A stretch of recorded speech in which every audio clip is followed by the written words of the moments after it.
and Assalamu alaikum. Welcome to all students in online mathematics class. Mathematics के एक नए lecture के साथ क्लास 12 के एक नए लेक्चर के साथ मैं Arsalan Waheed. Student chapter number 1 हमारा कंटिन्यू है, जिसके अंदर हमने पिछले लेक्चर में जो बात की थी उसमें हमने एक प्रूफ किया था, जो कि हमारा 1.3 से पीछे एक प्रूफ है जिसको हमने किया था। तो आज एक नए क्वेश्चन के साथ evaluate the limit question number 3 exercise 1.3 हम स्टार्ट करने जा रहे हैं। तो इन क्वेश्चंस के लिए भी एक प्रूफ हमें करना पड़ेगा। फिलहाल मैं उस प्रूफ की जो है स्टेटमेंट आपके सामने लिखूंगा, जिसको मैं यूटिलाइज करूंगा और उनसे क्वेश्चन सॉल्व करूंगा, और इंशाल्लाह नेक्स्ट लेक्चर में उस जो स्टेटमेंट जो होगी उसका प्रूफ जो है वो भी हम कंप्लीट जो है वो देखेंगे। तो जो स्टेटमेंट मैंने यूज करनी है वो ये है कि if theta is measured in radiance, अगर थीटा किस में मयर किया जाए, रेडियंस में। रेडियंस क्या होता है आप अच्छी तरह जानते हैं, ये radian is the unit of the angle, angle का एक यूनिट है। If theta is measured in radian then limit theta approaches to 0 sine theta over theta is equal to 1। कि अगर आपका एंगल थीटा मयर किया जाए किस में, रेडियंस में, और ये सिचुएशन हो फंक्शन के ऊपर और थीटा 0 को अप्रोच कर रहा हो, तो इन this case the result will be 1। तो इस रिजल्ट को, इस प्रूव्ड रिजल्ट को मैं बहुत सारी जगहों पे यूज करूंगा क्वेश्चंस के अंदर। तो आपने बस फिलहाल यही समझना है कि दिस इज ट्रू, इस पे ईमान रखना है आपने, और इंशाल्लाह नेक्स्ट लेक्चर में इसका जो ज्योमेट्रिकल प्रूफ है मैं उस पर भी बात करूंगा कि वाकई कैसे ये साइन थीटा ओवर थीटा जो है थीटा अप्रोचेस टू 0 1 के बराबर होता है, कैसे ये जो है होल एग्जिस्ट करता है। तो इसका ज्योमेट्रिकल पूरा एक प्रूफ है।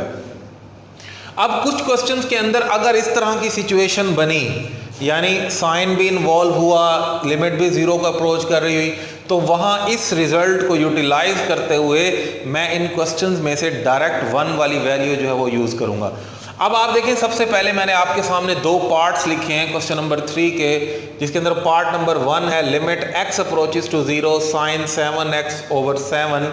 तो इसको देखते ही मुझे आइडिया हुआ कि ये तो उस प्रूफ से मिलता है, यानी इसको कन्वर्ट किया जा सकता है इन दैट सिचुएशन, इस सिचुएशन में कन्वर्ट किया जा सकता है, क्योंकि यहाँ x की लिमिट अप्रोच कर रही है 0 को, 7x है। अगर नीचे भी हमारे पास, बल्कि यहाँ 7 नहीं होगा, नीचे क्वेश्चन में आई थिंक नीचे x है, एक करेक्शन देख लीजिएगा, नीचे x है।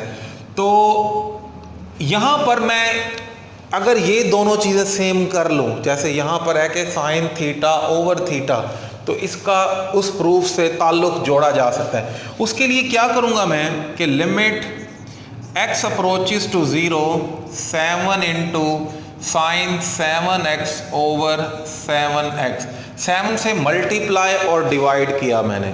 कांस्टेंट नंबर है, you can multiply and divide constant number. अब थ्योरम्स ऑफ लिमिट्स के मुताबिक इस कांस्टेंट नंबर को मैं लिमिट से बाहर निकाल सकता हूं, तो ये बनेगा 7 dot limit x approaches to 0 sine 7x over 7x। तो इस चीज़ को मैं उस प्रूफ का हवाला देके इसको मैं 1 कह सकता हूं, 7 इंटू 1। रीज़न क्या दूंगा, रीज़न ये 3 डॉट सिंस के डाल के रीज़न ये दूंगा कि limit theta approaches to 0 sine theta over theta is always 1। तो इसका प्रूफ का हवाला देके आप कह सकते हैं कि इसका आंसर जो है वो 1 बनता है, और विच इज़ इक्वल टू 7। तो इसका आंसर क्या बना, 7। यहाँ पर एक स्टूडेंट ने सवाल पूछा कि सर यहाँ तो 7x है, जबकि लिमिट x को अप्रोच कर रही है 0 को, और यहाँ हालांकि थीटा था वही थीटा ही अप्रोच कर रहा था। तो इसका जवाब सुन लें। इसका एक सादा सा जवाब ये है कि इफ़ x अप्रोचेस टू 0, अगर x अप्रोच करता है 0 को, then 7x will also approaches to 0। 7x तो बल्कि और भी ज़्यादा करीब हो जाएगा 0 के, क्योंकि जब भी कोई नंबर 0 के करीब वाले नंबर छोटे नंबर से बड़े नंबर को मल्टीप्लाई करेंगे तो वो और भी उसको क्लोज ले जाएगा। 7x will also approaches to 0। तो इसमें कोई हर्ज नहीं है, आप ये यूटिलाइज इस तरह भी बोल सकते हैं। तो ये फर्स्ट पार्ट हमने कंप्लीट कर दिया, तो सेकेंड पार्ट की तरफ मूव करते हैं। सेकंड पार्ट में इंपॉर्टेंट है, एग्जामिनेशन पॉइंट ऑफ व्यू से इसको मैं इंपॉर्टेंट मार्क करवाता हूँ अपने स्टूडेंट्स को, तो इसको आप मार्क करेंगे एज ए इंपॉर्टेंट क्वेश्चन। तो सेकंड पार्ट में है कि limit x approaches to 0 sine x degree over x। अब यहाँ इंपॉर्टेंट बात ये है कि इसको यूटिलाइज करते वक्त ये शर्त रखी गई थी कि theta measured in radiance. Theta अगर रेडियंस में है तो आप ये यूटिलाइज कर सकते हैं, अगर थीटा डिग्री में है तो आप यूटिलाइज। तो पहले आपको इस x डिग्री को कन्वर्ट करना पड़ेगा, किसमें? रेडियंस में कन्वर्ट करना पड़ेगा। तो x डिग्री को अगर रेडियंस में देखें तो आपको रिकॉल करवा दूं, 1 डिग्री जो है 1 डिग्री किसके बराबर होता है? पाई बाय 180 रेडियंस के, पाई बाय 180 रेडियंस। इसी तरह अगर मैं कहूं 2 डिग्रीज किसके बराबर होगा? 2 टाइम्स पाई बाय 180 रेडियंस के। इसी तरह 3 डिग्री किसके बराबर होगा? 3 टाइम्स। तो x डिग्री किसके बराबर होगा? x डिग्री बराबर होगा x पाई बाय 180 रेडियंस के। तो x डिग्री को आप कन्वर्ट कर सकते हैं x पाई बाय 180 रेडियंस। मैंने बता दिया कि कैसे आप उसको कन्वर्ट कर सकते हैं। तो अब इसकी जगह पहले मैं क्या लिखूंगा, ये हमारे पास बन रहा है limit x approaches to 0 sine of, इसकी जगह आप क्या लिखना है? x pi by 180, x pi by 180 और नीचे हमारे पास क्या है? ओनली x है। अब इन दोनों का सेम होना जरूरी है, पाई बाय 180 रिक्वायर्ड है, तो पाई बाय 180 यहाँ लगा देते हैं। ये लें पाई बाय 180 मल्टीप्लाई भी कर दें और पाई बाय 180 जो है वो डिवाइड भी कर दें। ये पाई बाय 180 जो है आप लिमिट से बाहर ले जाएं क्योंकि ऊपर आके मल्टीप्लाई हो जाएगा। तो अब हमारे पास ये सिचुएशन कुछ ऐसे बनी, पाई बाय 180 बल्कि 180 ओवर पाई हो जाएगा, ये पाई बाय 180 जो है ये क्या बनेगा देखते हैं इसको। तो स्टूडेंट पाई बाय 180 को आप यहाँ ले आएं, पाई बाय 180 कांस्टेंट है तो कांस्टेंट को आप लिख दें। उसके बाद limit x approaches to 0 sine x pi by 180 sine x pi by 180 over whole over x pi by 180। तो इस चीज़ का ये जो ब्रैकेट के अंदर जो क्वांटिटी है उसको आप इस थ्योरम के तहत 1 कर सकते हैं। फिर वही बात कि अगर स्टूडेंट ये कहता है कि यहाँ x है और यहाँ पाई बाय 180, पाई बाय 180 का कांस्टेंट नंबर, कोई भी कांस्टेंट नंबर अगर x अप्रोच कर रहा है 0 को तो उसको डिस्टर्ब नहीं कर सकता मल्टीप्लाई के केस में। पाई बाय 180 एडिशन के केस में कर सकता है लेकिन मल्टीप्लिकेशन के केस में नहीं कर सकता। पाई बाय 180 इंटू 1, रीज़न आप यही देंगे जो मैंने यहाँ दिया, मैं बार बार नहीं लिखूंगा, आपको एक दफ़ा बता दिया कि इस तरह आप जो है वो रीज़न दे के 1 कर सकते हैं। तो आंसर इज़ पाई बाय 180। तो this function, in this function if x approaches to 0 the limit will approach pi by 180। Next question की तरफ चलते हैं जी स्टूडेंट, पार्ट नंबर 3 मैंने आपके सामने लिखा है जिसके अंदर फिर एक ट्रिग्नोमेट्रिक फंक्शन है। अब ज़रूरी नहीं है कि हर दफ़ा ही हम इस तरह की कंडीशंस को क्रिएट कर लें, जहां कंडीशन क्रिएट होती हो वहां कीजिए, अदरवाइज आपकी जो अलजेब्रिक टेक्निक्स हैं, अलजेब्रिक टेक्निक्स लगा के भी आप अपने क्वेश्चन को सॉल्व कर सकते हैं। तो सबसे पहले तो इसको मैं कन्वर्ट करूँगा by the use of formulas which we study in first year. First year में बहुत सारे फार्मूलाज आपने पढ़े हैं, यकीनन आपको याद होंगे। तो 1 माइनस कॉस थीटा, ये हाफ एंगल आइडेंटिटीज आपने पढ़ी थी। तो 1 माइनस कॉस थीटा किसके बराबर होता है? 2 sine square theta by 2। Half angle में मैंने इसको कन्वर्ट किया और इस साइन थीटा को भी मैं कन्वर्ट करूंगा। आपको एक आइडेंटिटी रिकॉल करवा दूं कि साइन 2 थीटा जो था वो था 2 साइन थीटा कॉस थीटा, ये एक आइडेंटिटी आपने पढ़ी थी। तो इसी आइडेंटिटी को मजीद जो है हम फर्दर यूं लिख सकते हैं कि if we are given sine theta as we have given in this case sine 2 theta, तो if we are given sine theta we can convert it to sine theta by 2 cos of theta by 2। Just convert the angle into half angle. आपने सिर्फ और सिर्फ इसको half angle में convert करना होता है। यहाँ 2 थीटा था तो यहाँ थीटा बना, यहाँ थीटा है तो थीटा का हाफ क्या होगा? Theta by 2। तो इन दोनों आइडेंटिटीज को अगर मैं यूज करूं तो मेरा न्यूमिनेटर और डिनोमिनेटर जो है वो सिंपल हो जाएगा। देखें अभी लिमिट पुट नहीं कर रहा मैं, limit theta approaches to 0, 1 minus cos theta की जगह मैं लिख सकता हूं 2 साइन स्क्वायर थीटा बाय 2, और नीचे जो हमारे पास है साइन थीटा, उसकी जगह हम लिख सकते हैं 2 sign theta by 2 cos of theta by 2। अब यहाँ कुछ कैंसलेशन होगी, कैंसलेशन में 2 से 2 कैंसिल होगा, साइन थीटा बाय 2 से उसका स्केयर कैंसिल हो जाएगा, साइन थीटा बाय 2 और cos theta by 2 over cos theta by 2, limit theta approaches to 0, sine theta by 2 और कॉस थीटा बाय 2 क्या बन जाएगा, tan theta by 2, sine over cos tan होता है, angle is theta by 2, so it's tan theta by 2. Now you can put the limit as theta approaches to 0. If you put the limit, you can put directly limit. So tan of 0 by 2, it will be 0, and tan of 0 is 0. So answer is 0 in this case. तो इसको अच्छी तरह देख लीजिए, मैं next part की तरफ move करने लगा हूँ जी student. Part number 4 which is also very very important for examination point of view. Examination point of view से ये सवाल बहुत ज़्यादा अहम समझा जाता है और अक्सर जो है ये फाइनल एग्जाम में इस तरह का क्वेश्चन आ जाता है। अब इसमें क्या है कि इसमें limit x approaches to pi है, sine x over pi minus x, sine x over pi minus x.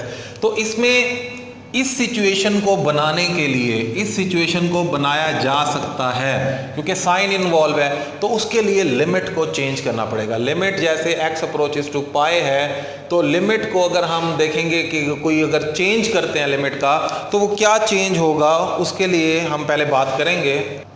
तो उसके लिए सब्सटीट्यूशन कुछ बनानी पड़ेगी, नया एक वेरिएबल इंट्रोड्यूस करना पड़ेगा क्योंकि x की लिमिट तो पाई को ही अप्रोच कर रही है, तो एक नया वेरिएबल इंट्रोड्यूस करना होगा। तो सॉल्यूशन में सबसे पहले मैं लेट करता हूं कि लेट पाई माइनस एक्स जो है वो कोई नया नाम दे दे, चलिए t के बराबर है। इस पाई माइनस एक्स को मैंने t बोल दिया, इसका मतलब अब ये जो मेरे पास फंक्शन x में था, मैं x से हटा के उसको एक नए वेरिएबल t में कन्वर्ट करने लगा हूं, तो मुझे पूरा का पूरा फंक्शन t में कन्वर्ट करना होगा। ये x जो है पाई माइनस एक्स की जगह तो मैं t पुट कर दूंगा, इस x की जगह भी मुझे t को कोई इन्वॉल्वमेंट देनी पड़ेगी और इस लिमिट को भी t पे इन्वॉल्वमेंट देनी पड़ेगी क्योंकि लिमिट x में हो और फंक्शन t में हो, ऐसा पॉसिबल नहीं है। तो x की वैल्यू अगर निकालूं यहां से, तो pi minus t is equal to x, x उधर चला जाएगा, t इधर आके माइनस हो जाएगा। अब इस पाई माइनस एक्स की जगह तो मैं t पुट कर दूंगा और इस x की जगह मैं पुट करूंगा पाई माइनस टी, पाई माइनस टी। लेकिन अब इस लिमिट का क्या किया जाए, इसको भी साथ साथ ही चेंज करना पड़ेगा। लिमिट चेंज कैसे होगी, आपने ये जो सब्सटीट्यूशन की है, इस सब्सटीट्यूशन में आप देखें इफ x अप्रोचेस टू 0, ये आपके सामने सब्सटीट्यूशन है। इसमें देखें अगर आपका ये x अप्रोच करता है 0 को, सॉरी 0 नहीं पाई को, आपका x किसको अप्रोच कर रहा है, पाई को जो गिवन है। अगर आपका ये x पाई को अप्रोच करता है तो पाई माइनस पाई किसको अप्रोच करेगा, इट विल अप्रोचेस टू 0, क्योंकि जब भी कोई नंबर देन क्या होगा, हमारे पास पाई x जो t है हमारे पास, वो किसको अप्रोच करेगा, t अप्रोच करेगा 0 को। दोबारा सुन लें ये बात कि मिसाल के तौर पर एक नंबर लिखा हुआ है 2 माइनस, अगर यहां मैं 2 के करीब करीब वाला नंबर लिखूं, जैसे मैंने आपको फर्स्ट लेक्चर में बताया था 1.9999, ये 2 के बहुत ही करीब नंबर है, तो इन दोनों का जो डिफरेंस है वो 0 को अप्रोच करेगा। एग्जैक्टली 0 नहीं होगा, एग्जैक्टली 0 इस केस में बनेगा, इस केस में 2 माइनस 2 एग्जैक्टली 0। लेकिन अगर यहां वाला नंबर आपका इस नंबर के करीब करीब अप्रोच कर रहा है इसको, इन दोनों का जो डिफरेंस है वो किसको अप्रोच करेगा, 0 को। बिल्कुल यही लॉजिक, अगर आपका x पाई को अप्रोच करता है तो दोनों नंबर, यानी ये नंबर इसको अप्रोच कर रहा है पाई माइनस पाई, तो ये किसको अप्रोच करेगी चीज, 0 को, तो t किसको अप्रोच करेगा, 0 को। If x approaches to pi in this condition, अगर इस केस में आपका x पाई को अप्रोच करता है then your t will approaches to 0, तो ये नई कंडीशंस जो है लिमिट के ऊपर हमारे सामने आ गई है। बस यही इसमें एक इंपॉर्टेंट बात है जो अक्सर स्टूडेंट परेशान होते हैं। तो नया सवाल जो हमारा सामने आया, लिमिट t अप्रोचेस टू 0, क्योंकि अब हमने फंक्शन को x से हटा के किस में डाल दिया, t में डाल दिया। Limit t approaches to sine x, x की जगह पुट करना है sine of pi minus t, sine of pi minus t over sine of pi minus t over pi minus x, pi minus x की जगह हम क्या put करेंगे, हम t पुट करेंगे। अब इस चीज का रिजल्ट क्या है, आपने जानते हैं कि sine of pi plus minus theta, sine of pi plus minus theta किसके बराबर होता है? ये बराबर होता है साइन ऑफ थीटा के पॉजिटिव साइन, पॉजिटिव नेगेटिव का हिसाब देखा जाता है क्वाड्रेंट के हिसाब से। तो क्योंकि ये इवन मल्टीपल है पाई बाय 2 का, तो साइन विल नॉट चेंज, तो साइन थीटा के ही बराबर आएगा। तो यहां साइन पाई माइनस टी किसके बराबर होगा? साइन पाई माइनस टी जो है limit t approaches to 0, sine pi minus t sine of t के ही बराबर होगा। क्वाड्रेंट सेकंड बनता है और सेकंड क्वाड्रेंट में साइन पॉजिटिव है, इसलिए इसको पॉजिटिव रहने दिया जाएगा ओवर साइन ऑफ t। देखें एग्जैक्टली वही कंडीशन बन गई जिसका आंसर डायरेक्टली हमारे पास मौजूद है। Limit theta approaches to 0 sine theta over theta is equal to 1, limit t approaches to 0 sine t over t। तो यहां डायरेक्टली आप कह सकते हैं द आंसर इज 1। तो इस क्वेश्चन को अच्छी तरह देख लीजिए। अगर कोई बात आपको फिर भी प्रॉब्लम करती है, व्हाट्सएप नंबर आपकी स्क्रीन पे शो होता है, आप उसमें भी बता सकते हैं, अदरवाइज कमेंट बॉक्स में भी कहीं पे भी आप रब्ता करके पूछ सकते हैं। तो मैं नेक्स्ट क्वेश्चन की तरफ मूव करने लगा हूं। जी स्टूडेंट, पार्ट नंबर 5 मैंने लिखा है आपके सामने, जिसको भी हम सॉल्व करेंगे। Limit x approaches to 0 sine ax over sine bx। Sine की इन्वॉल्वमेंट देखते ही फौरन माइंड जाता है कि कहीं इसको इस तरह कन्वर्ट किया जा सकता है, तो ज़रूर करें, क्योंकि एक शॉर्टकट है ये हमारे लिए कि जब भी इस तरह का हम सिचुएशन क्रिएट कर ले तो उसका आंसर हम जो है क्या लिखते हैं? आंसर हम 1 ले लेते हैं। तो इसको कन्वर्ट करने के लिए पहले तो मुझे डिनोमिनेटर और न्यूमरेटर दोनों की लिमिट्स को सेपरेट करना होगा, क्योंकि ऊपर साइन है नीचे भी साइन है, तो वहाँ साइन एक दफ़ा यूज़ हो रहा है। तो यूँ करते हैं, limit x approaches to 0 sine ax over limit x approaches to 0 sine bx। Theorem of limits हमें इस चीज़ की इजाज़त देता है कि जब भी दो फंक्शन कोशेंट में हो तो हम लिमिट को सेपरेट कर सकते हैं। कोशेंट हो, प्रोडक्ट हो, सम हो, डिफरेंस हो, हम लिमिट सेपरेट कर सकते हैं। तो अब उसके बाद इस न्यूमरेटर के साथ भी कुछ करने लगा हूं और मैं डिनोमिनेटर के साथ भी। तो न्यूमरेटर में कुछ नंबर मल्टीप्लाई और डिवाइड करूंगा। Limit x approaches to 0 sine ax। अच्छा, इसको मैं मल्टीप्लाई और डिवाइड कर रहा हूं ax से, ax और ax से। ठीक है जी। वैसे तो वेरिएबल से कभी भी मल्टीप्लिकेशन और डिवीजन नहीं कर सकते, लेकिन एक केस में कर सकते हैं कि अगर आपको पता हो कि ये x जो है किसी ना किसी सूरत में कैंसिल होने वाला है, फिर आप मल्टीप्लिकेशन कर सकते हैं। क्योंकि मुझे पता है कि ये x जो है अभी मैं नीचे वाले x से कैंसिल कर दूंगा। कैसे भला? Limit x approaches to 0 sine bx over bx into bx। देखें अब ये वाला x तो यूटिलाइज हो जाएगा, ये वाला जो एक्स्ट्रा x है ये चूंकि कैंसिल हो रहा है इसके साथ, इसलिए आप मल्टीप्लाई और डिवाइड, अदरवाइज आप अपनी मर्जी से कहीं भी बैठ के मल्टीप्लाई और डिवाइड वेरिएबल से नहीं कर सकते। This will not allow you. अच्छा जी, उसके बाद ये दोनों कॉन्स्टेंट्स हैं, इनको लिमिट से बाहर निकाल देते हैं। तो ये बनेगा a over b, limit x approaches to 0 sine ax over ax over b, limit x approaches to 0 sine bx over bx। ठीक है जी। अब आप देखें ये दोनों चीज़ें ये क्या बन गई? ये तो 1 बन रही हैं। क्यों 1 बन रही है? क्योंकि ये इस चीज़ को फॉलो कर रहे हैं कि limit theta approaches to 0 sine theta over theta क्या होगा? 1 होगा। तो न्यूमरेटर और डिनोमिनेटर दोनों में इनकी जगह मैं क्या पुट कर दूंगा? 1। रीज़न वही देंगे जो आपको पहले बता चुका हूँ, a over b into 1 over 1। The answer is a over b। तो इस तरह स्टूडेंट आपने किसी भी क्वेश्चन, जब आपको लिमिट का कोई क्वेश्चन दिया जाता है, अलजेब्रिक टेक्निक लगाएं या इस तरह की सिचुएशन में कन्वर्ट कर सकते हैं। जैसे हमने पिछले लेक्चर में भी एक प्रूफ पढ़ा था, उस तरह भी कन्वर्ट होता तो कर सकते हैं। अदरवाइज कोई ना कोई अलजेब्रिक टेक्निक लगा के हमने इन क्वेश्चन को सॉल्व करना है। 5 पार्ट्स तक हम पहुंच चुके हैं लेक्चर नंबर 15 में। इंशाल्लाह नेक्स्ट लेक्चर में इन्हीं मजीद क्वेश्चन के साथ मैं हाजिर हूँगा। तो नेक्स्ट वीडियो तक के लिए इजाज़त दें। अल्लाह हाफिज़।